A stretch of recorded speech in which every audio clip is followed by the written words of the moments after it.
ते वक्तव्य. हो बरोबर आहे ना, मी म्हटलं त्यांनी फोन केलेला नाही. धनंजय मुंडे यांचा काय संबंध आहे त्याच्यामध्ये का? बोललो मी, त्यांनी सांगितलं ना त्यांनी फोन केलेला नाही. त्यांनी फोन केलेला आणि त्या आमच्या वाल्मिक कराडाचा तरी काय संबंध आहे त्याच्यात? आहे ना. अहो संत वाल्मिकी तो.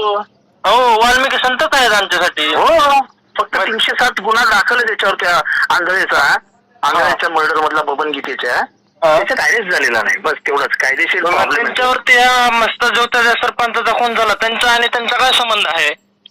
नाही त्यांचा आणि साठेचा पण संबंध नाही, त्यांचा आणि गुलेचा पण संबंध नाही, त्यांचा आणि त्या खंडीचा पण संबंध नाही, त्यांचा आणि त्या शिंदे नावाच्या अधिकाऱ्याचा फोनचा पण संबंध नाही.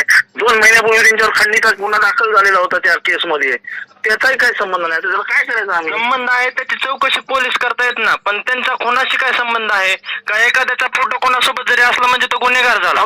धनंजय मुंडे धनंजय मुंडेंचा कुणाशी काही संबंध नाही. धनंजय मुंडेंची हकालपट्टी करा, कारण त्यांचे फोटो यांच्यासोबत आहेत. असं कुठं असतं का मग? धनंजय मुंडे फोटो माझं आणि यांचे जिव्हाळ्याचे संबंध आहेत. हा मग जिव्हाळ्याचा वाल्मिकांनाचा संबंध त्याच्यामध्ये येतो का कुठे कोणाबद्दल? वाल्मिकांना संत आहे असं आम्ही महाराष्ट्राला समजवतो की वाल्मिकांना सारखा संत माणूस नाही. संत माणूस तर नाहीयेच, कुठे शोधूनही सापडणार नाही. नाही ते आम्हाला शोधायचं पण नाही, पण वाल्मिकांना मध्ये आम्हाला संत दिसायला लागले आता. हो संत वाल्मिकी, त्याच्यानंतर संत वाल्मिक कराड आणि धनंजय मुंडे यांना मंत्रिपद भेटलं तर बाकी काय होतंय? तुमचं काम तुम्ही करा, आमचं काम आम्ही करतोय.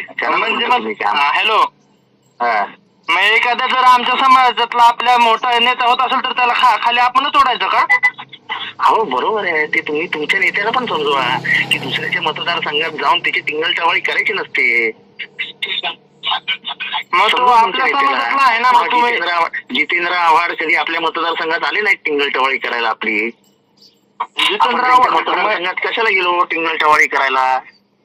तुम्ही तर गेलात ना आता टिंगलटवाळी करायला, त्यांना मंत्रिपदावर हकालपट्टी करा म्हणतात. हा पण मला पाडायला आलेले ना तुमचे धनंजय मुंडे, माझ्या विरोधात प्रचार करायला. मग याचा काय संबंध आहे का? प्रूफ आहे का तुमच्याकडे? तुम्हाला असं वाईट वाटतंय की तुम्ही धनंजय मुंडे बद्दल का बोलता, तर त्यांना विचारा तुम्ही कशाला गेले जितेंद्र आव्हाडांविरुद्ध बोलायला? ते पण विंजरीत आहेत, ते कधीच येत नाही बीड मध्ये. हा मग सांगतात तुम्ही वंजारीत, आम्ही वंजारीत, मुंडे साहेब वंजारीत, आपण आपल्या जातीच्या माणसाचा खाली कशाला माझ्याकडे यायचं प्रचार करायला? ते म्हणले का किंवा तुमच्यावर असे आरोप आहेत, तुम्हाला आतमध्ये टाका किंवा मंत्रिपदावर हकालपट्टी करा? नाही ते म्हणायची गरज नाही ना, याला प्रचंड मतांनी हरवा.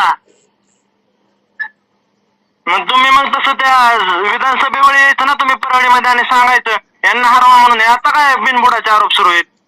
कशाला? तुमच्या माणसाने आरोप केले माझ्यावर की माझे पाय धरलेले, माझ्या इकडे येऊन रडत होता. मग त्याची उत्तर मिळतात अशी. विधानसभेत येऊनच सांगायचं ना, परळीमध्ये सभा लावायची ना. मी विधानसभेत येऊनच बोललो.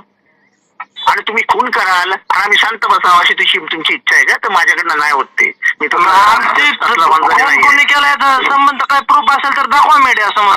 अहो येईल ना, सगळं मीडिया समोर येणार. तुम्ही कशा काळजी करताय? काही करू नका, सगळं मीडिया समोर येणार आहे. ठीक आहे चालेल, मग येईन तेव्हा मग प्रूफ असेल तर पोलिसांमध्ये द्या.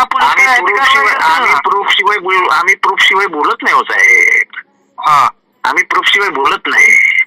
आणि वंजारी बस करावं. वंजाऱ्यांना तुमच्याकडे लायसन्स नाही देत कोणी. अहो लायसन्स मी माझ्या जातीसाठी मी कट्टरच राहणार, तुमच्यासारखं कट्टर होणार नाही. जातीसाठी कट्टर ना, मी माणुसकीसाठी कट्टर राहतो. ठीक आहे, जातीसाठी राहा. हो जातीसाठी माती खायला पण तयार आहे आम्ही, तुमच्यासारखं माती नाही शेण पण खा. मी माझा माणुसकीशी संबंध आहे, माणसांशी संबंध आहे, माझा राक्षसांशी संबंध नसतो. समजलं? आता ठेवा फोन.